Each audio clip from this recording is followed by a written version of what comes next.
Pas mau ditahan malah nangis. Tersangka baru kasus korupsi timah 300 triliun yang satu ini bikin ngakak guys. Simak yuk ceritanya. Setelah memeriksa sampai 195 orang saksi, Kejagung akhirnya menetapkan satu tersangka baru dari kasus korupsi timah 300 triliun, yaitu Supianto selaku PLT Kepala Dinas ESDM Bangka Belitung periode tahun 2020. HD, pejabat SDM lagi. Pada gak bener nih kerjaannya. Supianto diduga bersekongkol dengan pegawai di PT Timah untuk menyetujui rencana kerja dan anggaran biaya. Persetujuan ini diberikan meskipun tidak sesuai dengan ketentuan. Astaga, jadi ini salah satu pelaku yang bikin banyaknya tambang timah ilegal. Selain itu, Supianto dengan sengaja tidak melakukan evaluasi dan pengawasan pemegang izin usaha jasa pertambangan tahun 2020. Dan total tersangka korupsi timah sekarang menjadi 23 orang.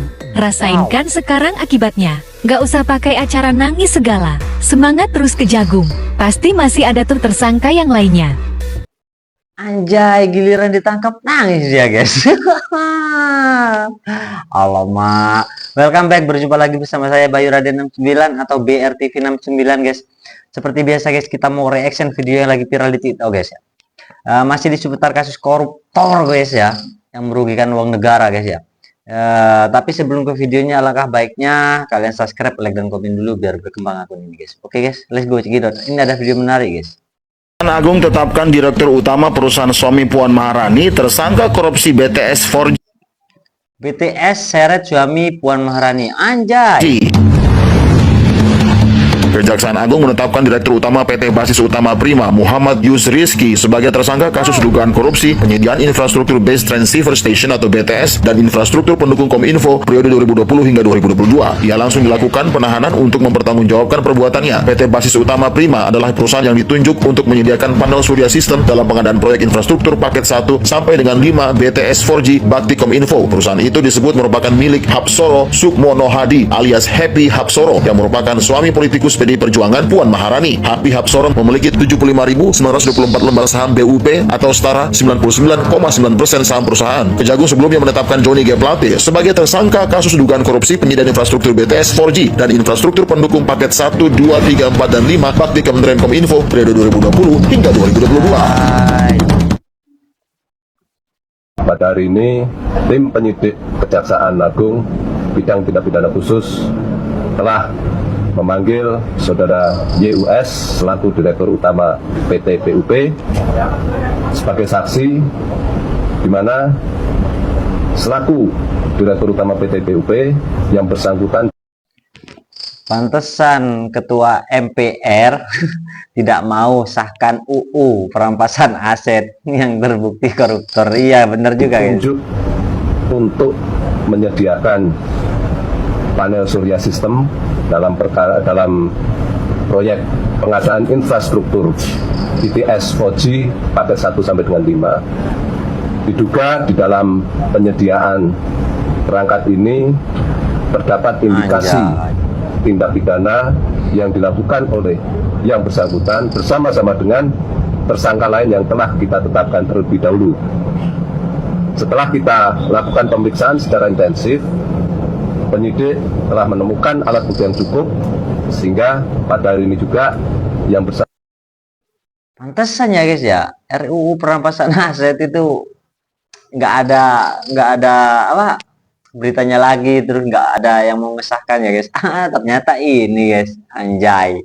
Inilah tampak 16 pelaku kasus korupsi tambang timah yang merugikan negara hingga mencapai 271 triliun rupiah guys. Siapa saja para perampok uang rakyat ini guys? Yuk kita bahas. Yang pertama, Tamron alias Aon, owner dari CP Venus Inti Perkasa dan PT Menara Cipta Mulia. Ia sendiri diduga meminta Albani untuk menyediakan biji timah yang diambil secara ilegal di wilayah PT Timah guys. Yang kedua, Ahmad Albani, manajer operasional tambang di CP Venus Inti Perkasa atau VIP berperan sebagai penyuplai biji timah ilegal yang diambil dari PT Timah. Yang ketiga, Hasan Tiji, Direktur Utama dari CP VIP, menjadi tersangka dari hasil penyidikan sebelumnya. Keempat, Suswito Gunawan, Komisaris dari PT Stan Indo Inti Perkasa. Ia pun bertugas untuk membentuk perusahaan boneka agar bisa mengakomodir pengumpulan biji timah ilegal. Yang kelima, MB Gunawan, Direktur PT Stan Indo Inti Perkasa. Tugasnya pun sama dengan Swito Gunawan. Yang keenam, Mokhtar Reza Fahlevi Tabrani, Direktur Utama PT Timah Tbk tahun 2016 hingga 2021. Ia sendiri yang menandatangani kontrak kerjasama untuk memuluskan praktek korupsi itu guys. Ketujuh, Emil Ermindra, Direktur Keuangan PT Timah Tbk dari tahun 2017 hingga 2018. Ia juga menjadi seorang pelaku yang menandatangani kontrak untuk bekerjasama untuk memuluskan praktik korupsi itu guys. Yang ke-8, Kuang Yung alias Buyung, mantan komisaris CP VIP. Ke-10, Rosalina, General Manager PT Tim Utama PT SBS. Rosalina sendiri diduga menandatangani kontrak kerjasama yang dibuat oleh Mokhtar Reza Fahlevi dan Emil Ermindra. Ke-11, Tony Tamsil, tersangka perintangan penyidikan. Ia sendiri diduga memberikan ancaman akan membakar alat berat proyek timah yang disembunyikan. 12, Suparta, Direktur Utama PT RBT. 13, Reza Andriansa, Direktur Pengembangan PT RBT. 14, Alwin Albar, Direktur Operasional PT Timah. Yang ke-15, Helena Lim, Crazy Rick Pantai Indah Kapuk sebagai manajer PT KSA. Dan ke-16, Herpey Mois sebagai perwakilan dari PT RBT guys. Dan itulah guys 16 tampang dari perampok uang rakyat yang merugikan negara hingga mencapai 271 triliun rupiah guys. Bahkan diprediksi angka tersebut akan terus naik. Jadi bagaimana pendapat kalian guys dengan 16 koruptor ini? Hukuman apa yang pantas untuk mereka semua? Silakan komen di bawah. Pantesan Indonesia nggak mau maju guys. Ternyata itu pelakunya guys. Inilah tampang pelaku korupsi uang negara. Wis, ngeri kali guys. Wis, gimana? Mau diapain enaknya mereka guys ya? Anjay, anjay. Ada yang ngerasa nggak bahwa pembangunan di desa-desa semakin aktif, kemajuan di desa-desa semakin progresif? Ada yang ngerasa hal itu nggak sih?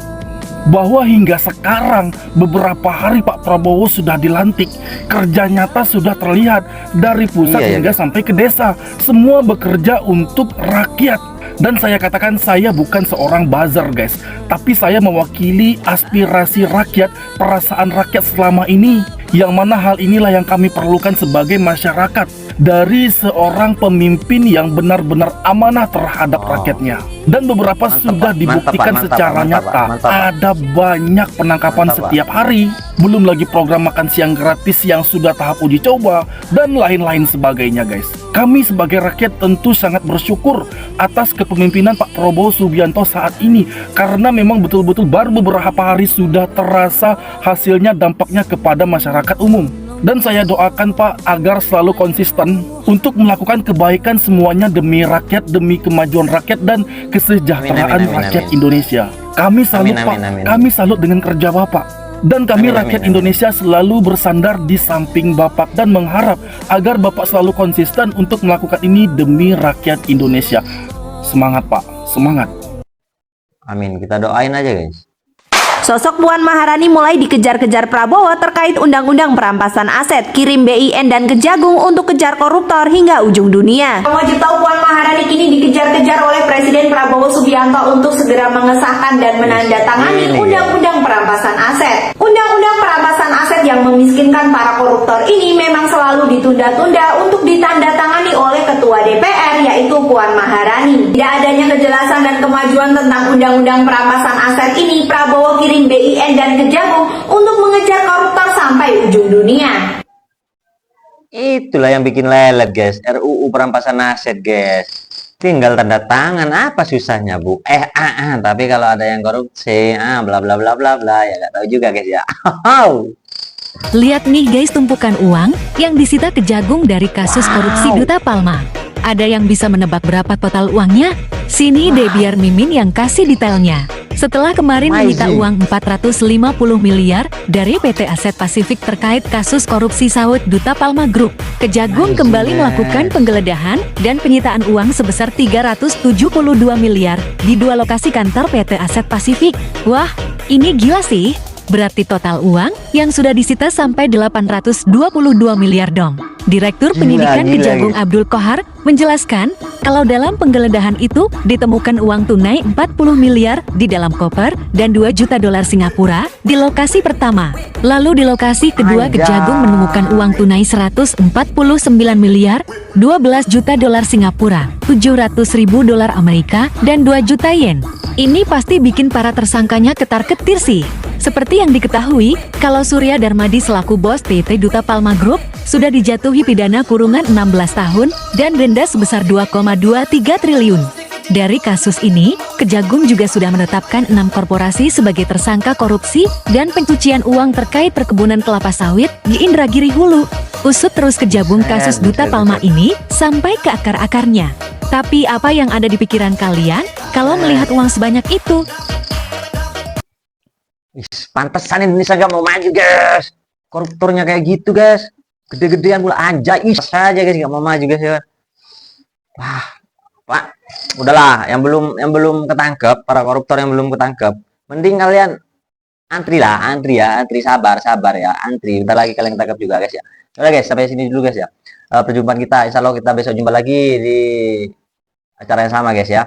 Kita cari koruptor itu ya, yang merugikan uang negara itu ya, yang memperlambat pertumbuhan Indonesia ini guys.